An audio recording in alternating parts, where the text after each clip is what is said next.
Welcome back to Better Bee's Essential Equipment videos.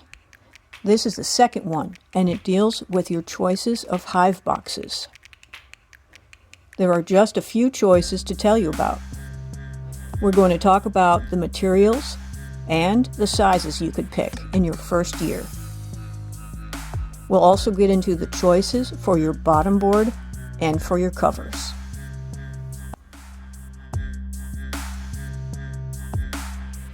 You have a few options for the hives themselves. The standard is 10 frame wooden boxes, and the standard for the brood area is 2 deep brood boxes. But your choices are wooden or polystyrene for the material. You could choose narrower boxes, or you could choose shorter boxes. Between wood and polystyrene, the choice mainly is because of insulation. In the polystyrene area, there are 2 kinds at Better Bee, Lysin and B-Max. Of these, B-Max is the lighter one. Lysin is just a little lighter than wood. Any polystyrene hive has more insulating value than any wood hive. But you can add insulation to your wood hive. If you think that 10 frame deeps may be too heavy for you, you could also choose 8 frames. Since there's 2 less frames in each box is about 20% lighter. Another thing you could do to lighten the load is choose all medium boxes and no deeps. If you choose this idea, your brood chamber would be 3 medium boxes instead of 2 deeps. This also gives the added benefit that all your equipment is standardized.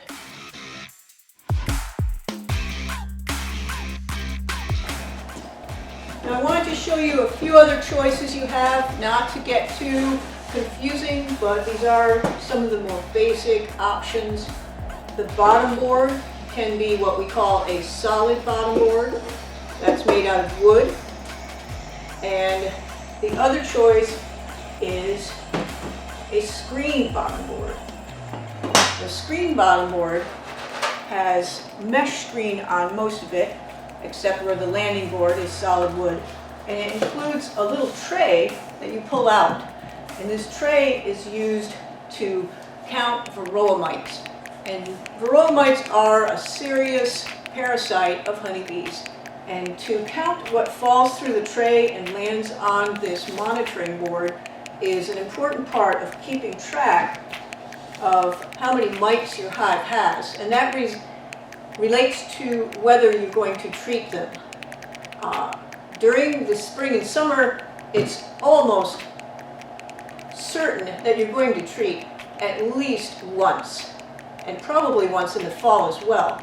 But to know exactly when they need it is important. So the screen bottom board is a good choice. Sometimes people want to replace the screen bottom board with the solid bottom board for winter because they feel that there's just not enough protection at the bottom from wind and cold just by sliding in this plastic sheet. Another thing people do is they will use both kinds, turning the entrance of the solid one backwards and putting the screen one on like this. It gives you a big gap in the back to slide that tray in. So the tray can be slid into that much larger space, and it's a little easier. This is just a choice.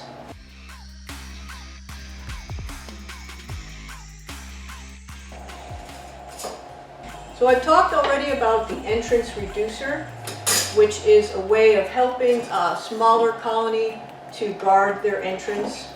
This very large entrance is sometimes too much for bees to take care of and guard from intruders. And the intruders might be other honeybees trying to rob this hive's honey. The intruders might be mice or shrews or yellow jackets or wasps. So the entrance reducer shrinks it down to a medium size, or you could shrink it down to this tiny little size here. Just that size, 3/4 of an inch wide, the height of a bee. That's very easy for them to guard. But the wooden entrance reducer is not guaranteed to keep mice out. So changing it in the winter for something metallic is the way to go. This mouse guard is adjustable in width. If you have a slightly different size bottom board, you can just slide this slider over. The other good thing about this mouse guard is you could use it as a moving screen if you just flip it and then tack it on that way. No bees can come out now, but they do have their ventilation. So, mouse guard or moving screen.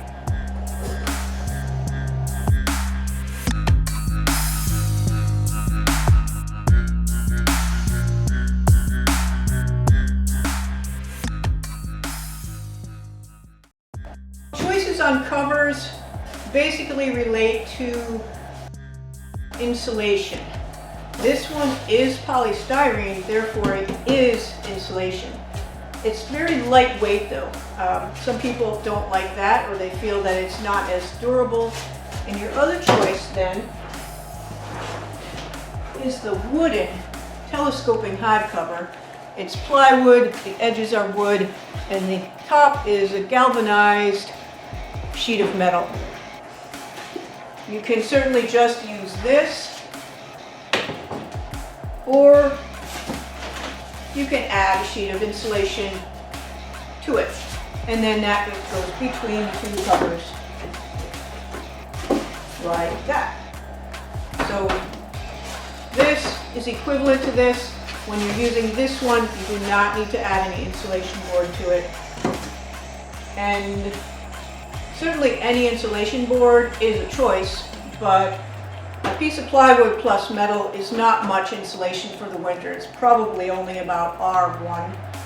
And you get a little bit more than that with the 1-inch foam insulation. So I like to use the wooden cover with foam insulation myself. But as I say, those are only options. This cover is pretty heavy, but I definitely would put a brick on it or strap the whole hive together just in case of high winds.